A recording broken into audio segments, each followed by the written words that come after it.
கல்யாணமா? உங்க ஊர்ல இருந்து அப்படி ஒரு கோரிக்கை இது வரைக்கும் வரவே இல்லையே. எங்க ஊர் பிரசிடென்ட் சங்கர்லிங்கம் பல தடவை மனு கொடுத்ததா சொன்னாரு. அப்படியா? லுக் ஹியர், இந்த மாவட்டத்துல இருக்கிற ஒவ்வொரு கிராமமும் எனக்கு மனப்பாடம்.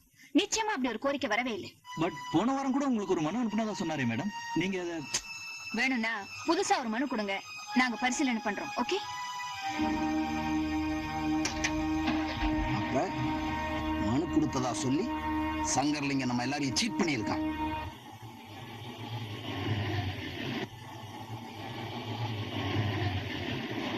என்னங்கடா பயமுறிச்சு கேளட்டா? ஒரு மரியாதைக்கு தான் கீழே இறங்கிய. கலெக்டர் அம்மாவை பார்த்துட்டு தான் வரோம். கலெக்டரா? நீ கொடுத்ததா சொன்ன பெட்டிஷன் அதையும் பார்த்துட்டு தான் வரும். பாலம் வந்துடும் சொல்லிருப்பாரு. சொன்னாங்களே உங்க பிரசிடென்ட் வழுக்க தலையில என்னைக்கு முடி முளைக்குதோ அன்னைக்குதான் பாலமும் முளைக்கும்னு சொன்னாங்க. ஏயா பெட்டிஷன் கொடுத்ததா சொல்லி இவ்வளவு பேரை ஏமாத்திருக்கிய? நீ எல்லாம் ஒரு பெரிய மனுஷன், உனக்கு ஒரு வேஷ்டி கார் ஒரு கேடு. மரியாதை குறைஞ்சிச்சு. நான் மனுஷனாவே இருக்க மாட்டேன் ஜாக்கு. மனுஷனா இல்லாதவங்களுக்கு நாங்க மரியாதை கொடுக்கறது இல்ல.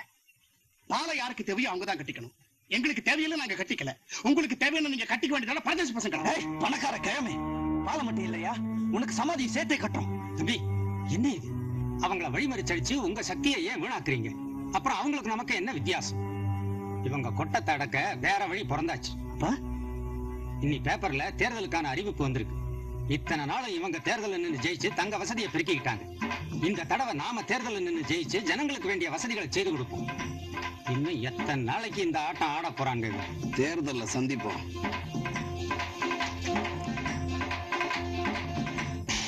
பேரன்பு உண்ட வாக்காளர் பெருமக்களே, பெரியவர்களே, ஐயா சங்கரலிங்கம் அவர்கள் உங்கள் மத்தியிலே ஓட்டு கேட்டு வந்து கொண்டிருக்கிறார்கள். அவரது பூட்டி சின்னத்திலே உங்களது ஓட்டை போட்டு வெற்றி பெற செய்யுமாறு பணிவோடு கேட்டுக் கொள்கின்றார்கள்.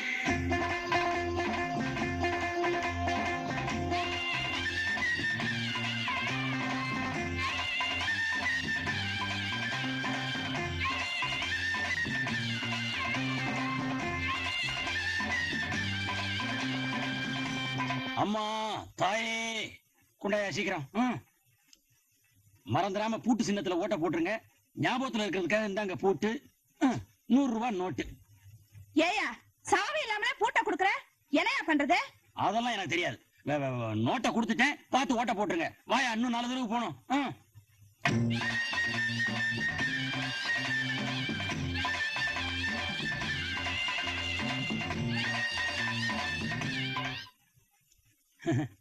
கும்பிடுறோம் பாட்டி. ஓட்டு கேட்க வந்திருக்கியா? உன் ஓட்ட நாங்க போட்டுக்கிறோம். ஆடுற ஆட்டத்துல நீ செல்லாத ஓட்ட போட்டாலும் போட்டுருவ. போடாம இருக்கிறதுக்கு இந்த 100 ரூபாய். தேர்தல் முடிகிற வரைக்கும் வெளியே வரக்கூடாது. வரட்டுமா? நாசமா போவா.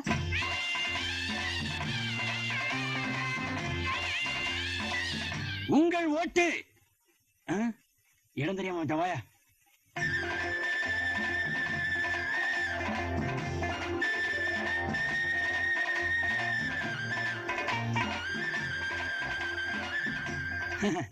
உங்கள் ஓட்டு. கொண்டாயா எப்படி? அப்பா இனிமேல் படாது. இப்போது நடக்கும் தேர்தல் ஒரு கிழவனுக்கும் வாலிபனுக்கும் நடக்கும் சாதாரண தேர்தல் அல்ல. உலகில் 2 ஜாதிகள் உண்டு. ஒன்று ஆண் ஜாதி, மற்றொன்று பெண் ஜாதி. அதே போல் 2 வர்க்கங்கள் உண்டு. ஒன்று சுரண்டும் வர்க்கம், மற்றொன்று உழைக்கும் வர்க்கம். அந்த 2 வர்க்கங்களுக்கும் இடையே நடக்கும் அறப்போராட்டம் தான் இந்த தேர்தல். இருட்டிலும் பள்ளத்திலும் கிடக்கும் ஏழைகளை மேடேற்றிவிட வேண்டும் என்பதுதான் நமது லட்சியம். நம்முடைய சின்னம் சாவி, அவருடைய சின்னம் பூட்டு.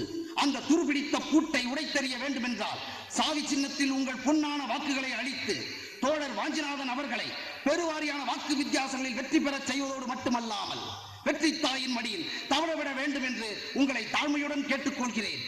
என்ன தைரியம் இருந்தா நமக்கு எதிரா நம்ம வீட்டுக்கு எதிரிலேயே மீட்டிங் போடுவானுங்க. முதலாளி கூட்டத்துல புகுந்து கலாட்டா பண்ணிரட்டா. செல்வி எங்க இருக்கா? மாடியில. முதல்ல அவர் ரூம போட்டு அவளை வெளியே விடக்கூடாது. ஜாக்கிரதை.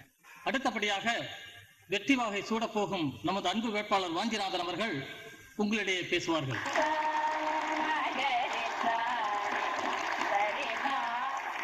இந்த கூட்டத்திற்கு வந்திருப்பவர்களுக்கும் வராதவர்களுக்கும் வர முடியாதவர்களுக்கும் ஒலிபெருக்கி வழியாக என் பேச்சை கேட்டுக் கொண்டிருப்பவர்களுக்கும் என் தூரத்து வணக்கங்கள். நம் கனவுகளையும் குறிக்கோளையும் தோழர் செந்தோழன் தெளிவாக சொல்லிவிட்டார். அதற்கு மேல் விளக்கம் தேவையில்லை. ஆனால் ஒன்று மட்டும் சொல்லிக் கொள்கிறேன். வாழ்க்கையில் எத்தனையோ தடைகள் எதிர்பாராமல் ஏற்படுவதுண்டு. அவைகளை முறியடித்து நாம் முன்னேற வேண்டும். இங்கே அடைத்து கிடக்கின்றன ஆதிக்க கதவுகள். தட்டினால் திறப்பதற்கு அது ஒன்றும் கர்த்தரின் கதவல்ல. அதை உடைத்து திறப்பதே உத்தமம். துன்பங்களில் சிக்கித் தவிக்கும் நெஞ்சங்களை விரைவில் உங்களுக்கு விடுதலை கிடைக்கப் போகிறது. எதையும் தாங்கும் இதயங்களை உங்களின் இன்பக் கனவுகள் வலிக்கப் போகிறது. வழக்கம் போல வாக்குறுதிகள் தருவதற்கு நான் அரசியல்வாதி அல்ல.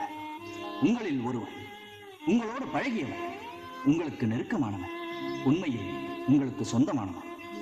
எனவே உங்கள் லட்சியம் என்னுடைய லட்சியம், உங்கள் குறிக்கோள் என்னுடைய குறிக்கோள். நீருக்குள் பந்தை ஒளித்து வைக்க முடியாது, நிலைக்கண்ணாடியில் முகத்தை மறைத்து வைக்க முடியாது. எத்தனை தடைகள் ஏற்பட்டாலும் நாம் வெற்றிக்கனியை சந்தித்தே தீரும்.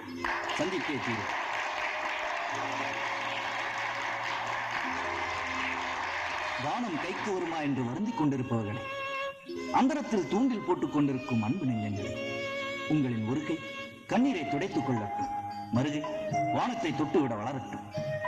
கனவுகளை விட்டுவிட்டு நீங்கள் யதார்த்தத்தை நோக்கி இறங்கி வாருங்கள். இப்பொழுது நமக்கு இலையுதிர்காலம். இலையுதிர்காலம் என்பது மரங்களுக்கு நேரும் விபத்தல்ல, அது ஒரு வளர்ச்சி. அது வசந்தம் உங்களை நோக்கி வந்து கொண்டிருக்கிறது. வாழ்வில் இதுவரைக்கும் நாம் கண்டதெல்லாம் வெறும் பிம்பங்கள். நிஜங்கள் நாளையே வெற்றி பெறும். இது ஒரு விதி செய்வோம், அதை எந்த நாளும் காப்போம் என்று பாடி வைத்தான் ஒரு பாவம். இது ஒரு விதி செய்வோம், அது விதியை அழிக்கின்ற விதியாக இருக்கிறது.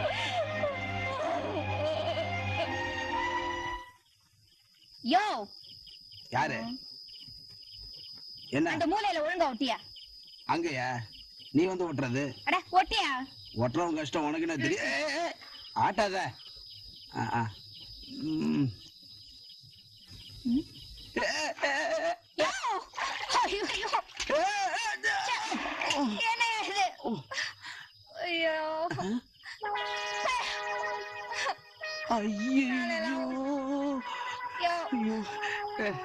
பார்த்து விடக்கூடாது. எங்க பார்த்து விழுறது? சோக்கி மன்னிச்சுக்க. ஐயா எங்கெங்கயோ பசியா இருக்க. தொடச்சு விட்டுறேன்.